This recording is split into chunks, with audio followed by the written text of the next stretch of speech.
स्वागत है आपका स्कूल राज थ्योरी में। आज हम आरंभ करने जा रहे हैं कक्षा 5 की पर्यावरण का चौथा अध्याय, मिलकर करें सफाई।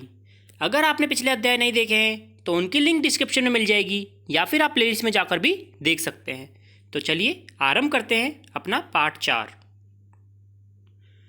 हमारे विद्यालय में 2 अक्टूबर को गांधी जयंती मनाई जा रही थी। इस दिन पूरे भारत में स्वच्छ भारत मिशन के तहत सभी जगह साफ सफाई चल रही थी।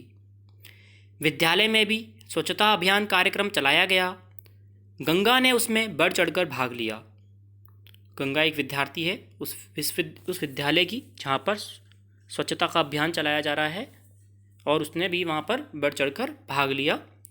संपूर्ण सफाई होने के बाद गंगा ने देखा विद्यालय बहुत सुंदर लग रहा था। गंगा ने घर जाकर अपनी माँ को ये बात बताई और कहा कि माँ, घर की सफाई करने में मैं आपकी मदद करूँगी। आप भी अपने घर पर सफाई में मदद करते होंगे। चित्र 4.1 में सफाई करते हुए दिख रहे हैं और 4.1 बी में साफ सुथरा विद्यालय का चित्र दिख रहा है। सोचिए और लिखिए, आपके विद्यालय में स्वच्छता अभियान चलाया गया होगा। आपने उस समय क्या क्या कार्य किए और उन कार्य की सूची बनाइए। अपने विद्यालय में आपने जो स्वच्छता अभियान चलाया गया उसमें आपने भाग लिया, क्यों लिया और आपने क्या क्या कार्य किए वे आपको बताने हैं और उनकी सूची बनानी है। आपने इस अभियान में भाग लेकर क्या अनुभव किया? आपने क्या अनुभव किया? जैसे कि आप ऐसे लिख सकते हो कि मैंने अनुभव किया कि साफ़ सफाई के बाद में विद्यालय साफ़ सुथरा लग रहा था, हमें ताज़ा हवा मिलती है, हम कीटाणुओं से दूरी मिलती है और अन्य दूसरे अनुभव। आपने स्वच्छता अभियान के बाद अपनी आदतों में क्या क्या परिवर्तन किया? स्वच्छता अभियान के बाद आपने अपनी आदतों में क्या क्या परिवर्तन किया? आपने अपनी कौन कौन सी आदतें छोड़ दी जो कि स्वच्छता अभियान में आपने सीखी कि ऐसा करने से विद्यालय या फिर अन्य क्षेत्र गंदा होता हो। जैसे कि अब हमने कागज़ फाड़ कर दूसरी जगह नहीं फेंकेंगे, हम इधर उधर नहीं थूकेंगे, हम अन्य गंदगी नहीं फैलाएंगे। एक कदम स्वच्छता की ओर। स्वच्छ भारत मिशन भारत सरकार द्वारा प्रारंभ किया गया राष्ट्रीय स्तर का अभियान है। इसका उद्देश्य गलियों, सड़कों तथा सार्वजनिक स्थानों को साफ सुथरा करने का है। यह अभियान महात्मा गांधी जयंती 2 अक्टूबर 2014 को आरंभ किया गया था। स्वच्छता अभियान कब स्टार्ट किया गया था, कब आरंभ किया गया था? 2 अक्टूबर 2014 गांधी जयंती से। कुछ दिनों बाद गंगा जब विद्यालय गई तो उसने देखा कि गली मोहल्लों में भी कचरे का ढेर लगा था। उससे अच्छा नहीं लगा। विद्यालय जाकर उसने अपनी कक्षा में इस बात पर चर्चा अपने साथियों से की। गंगा ने बताया कि हम सब अपने स्कूल, घर आदि को तो साफ रखते हैं, लेकिन गली मोहल्ले तो गंदे हैं। ऐसी सफाई से क्या फ़ायदा? इस बीच हरीश झट से बोल उठा कि यह हमारा थोड़ी है, ये हमारा तो नहीं है। इस संबंध में हम क्या कर सकते हैं? चर्चा कीजिए और लिखिए, क्या गली मोहल्ले की साफ सफाई की हमारी भी कोई जिम्मेदारी है या नहीं? हमारी जिम्मेदारी है, क्योंकि हम ही वहाँ रहते हैं, हमें ही गंदगी से बीमारियाँ फैलती हैं और जो वहाँ रहता है वही बीमार होता है। इसलिए साफ़ सफाई की जिम्मेदारी भी किसकी होती है? जो वहाँ रहता है उन्हीं की होती है। गली मोहल्लों में कचरा और गंदगी के क्या कारण है? कचरा इधर उधर फेंक देना, साफ सफाई पे ध्यान नहीं देना, अनपढ़ होना और अन्य कारण। हमारे गली मोहल्ले साफ रहें, इसके लिए हम क्या कर सकते हैं? हम निरंतर प्रतिदिन सफाई कर सकते हैं ताकि कचरे का ढेर ना लगे। जो भी कचरा फैला रहा है उससे हम मार्गदर्शन दे सकते हैं कि आप कचरा ना फैलाएं और नगर निगम की सहायता ले सकते हैं। सोचिए और बताइए, एक सप्ताह तक आपके विद्यालय या घर के आसपास फैला कूड़ा कचरा साफ न किया जाए तो क्या होगा? बहुत सी बीमारियां जन्म लेगी, बदबू हो जाएगी और हमारा जीना दूभर हो जाएगा। करके जानिए। घर से निकले कचरे में से उन चीज़ों की सूची बनाइए जिनका पुनः उपयोग किया जा सकता है। ऐसी कौन कौन चीज़ें हैं, जैसे गत्ता, कागज, थैलियाँ आदि का उपयोग, और बहुत सारी चीज़ें जैसे लोहा हो गया और भी अन्य चीज़ें जो हम दोबारा से पुनः उपयोग कर सकते हैं। पैकिंग के खाली डिब्बों के गत्ते से कचरा पात्र बनाना, पुराने कपड़ों से डस्टर बनाना, रस्सियाँ बनाना, दरिया बनाना, चॉकलेट के रैपर से सजावटी सामान बनाना आदि। एक शुरुआत। गंगा बहुत खुश थी। आज उसके भाई भाभी आने वाले थे जो शहर में रहते हैं। वह जल्दी घर पहुंची। भाई भाभी उसके लिए बहुत से उपहार लाए थे। उनके आने से भी वे बहुत खुश थे। थोड़ी देर बाद भाभी ने पूछा, शौचालय कहाँ है? गंगा ने बताया कि घर में शौचालय नहीं है। भाभी खुले में शौच जाने को तैयार नहीं थी। भाभी का कहना था कि हम घर एवं बाहर घूंघट निकालते हैं तो खुले में शौच कैसे जाए? यह तो अच्छी बात नहीं है। बहू की बात सुनकर दादाजी ने कहा, वह बिल्कुल सही कह रही है। आज ही कारीगरों को बुलवाओ और घर के अहाते में शौचालय बनवाओ।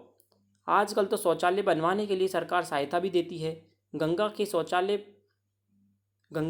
के घर शौचालय बनता देख गांव के अन्य सभी लोगों ने भी अपने घर पर शौचालय बनवाने लगे।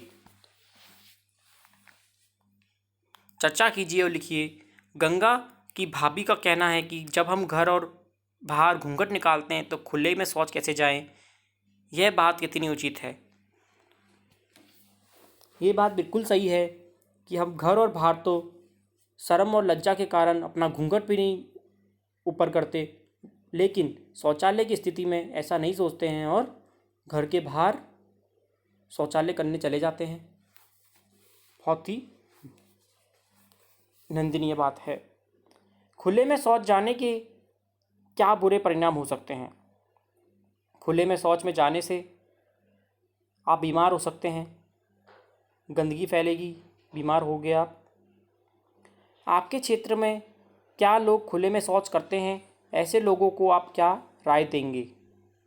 ऐसा करने से हम उन्हें रोकेंगे और सरकार की सहायता प्राप्त कर कर उनके घरों में शौचालय उपलब्ध कराने की कोशिश करेंगे।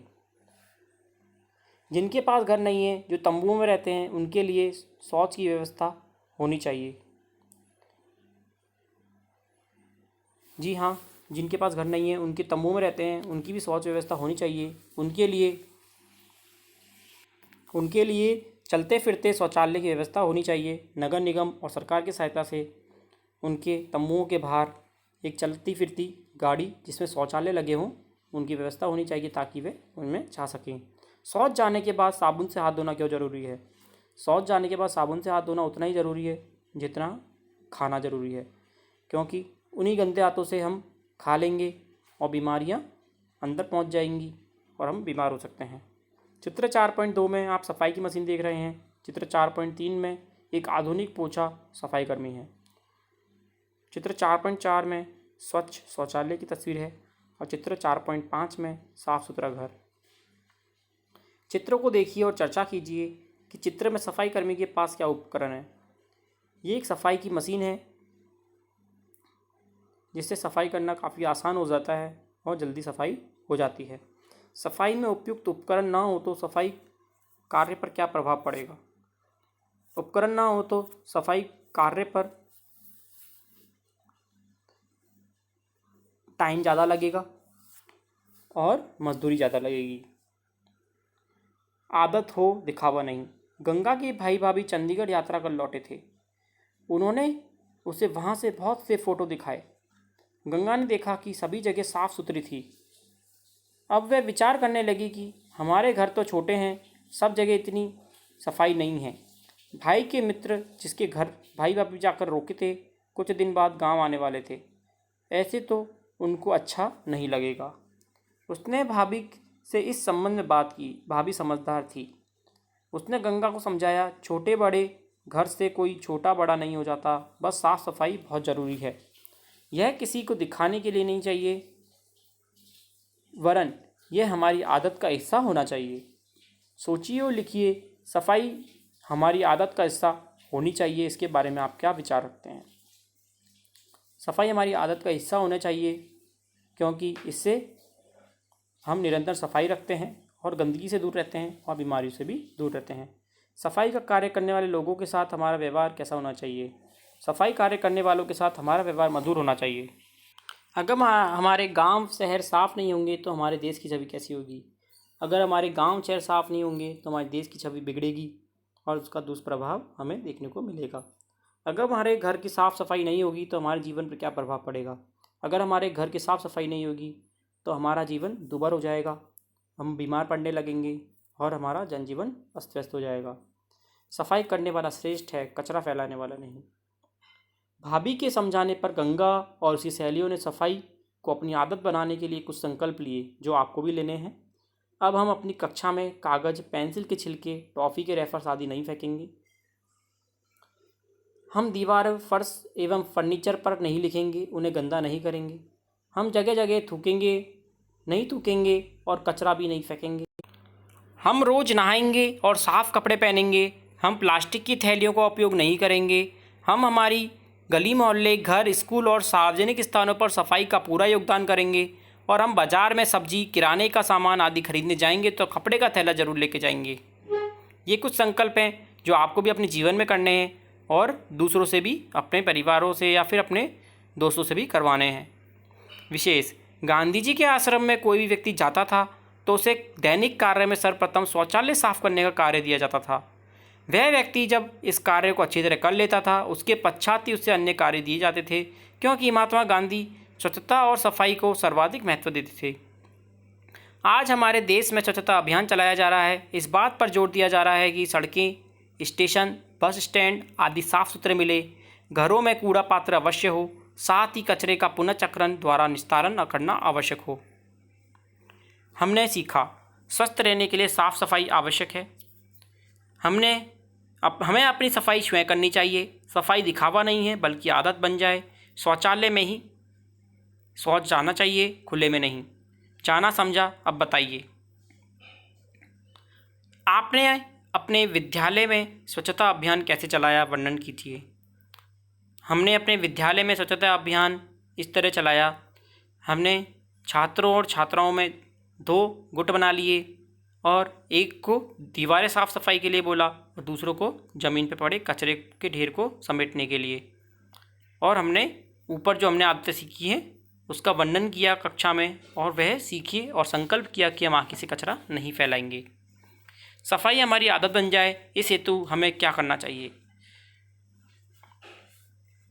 सफाई को अपनी आदत में डालने के लिए हमें रोज़ सफाई करना चाहिए, रोज़ नहाना चाहिए, साफ़ सुथरे कपड़े पहनने चाहिए, प्लास्टिक का उपयोग नहीं करना चाहिए और निरंतर इस बात पर जोर देना चाहिए कि हम साफ़ सफाई से रहें ताकि हमारी ये आदत बन जाए। गांधी जी अपने आश्रम में आने वालों को सफाई के प्रति सजग करने के लिए क्या करते थे? गांधी जी सर्वप्रथम जो भी आता था उसे सफाई के प्रति सजग करने के लिए उसे शौचालय की सफाई का काम सौंपते थे, फिर आगे के कार्य करने को देते थे ताकि वह सफाई के प्रति उसका योगदान उन्हें समझ में आ सके। देश के स्वच्छ भारत मिशन पर अपने विचार लिखिए। आप स्वच्छ भारत मिशन से आप क्या सीखते हैं, अपने विचार बताने हैं, वह आप अपने नोटबुक में लिख सकते हैं। हमारा संकल्प स्वच्छ भारत। धन्यवाद। अगर आपने चैप्टर पढ़ लिया है, आपको समझ में आ गया है, तो आप चैनल को सब्सक्राइब करना नहीं भूलें ताकि हम इसी प्रकार आगे बढ़ते रहें। धन्यवाद।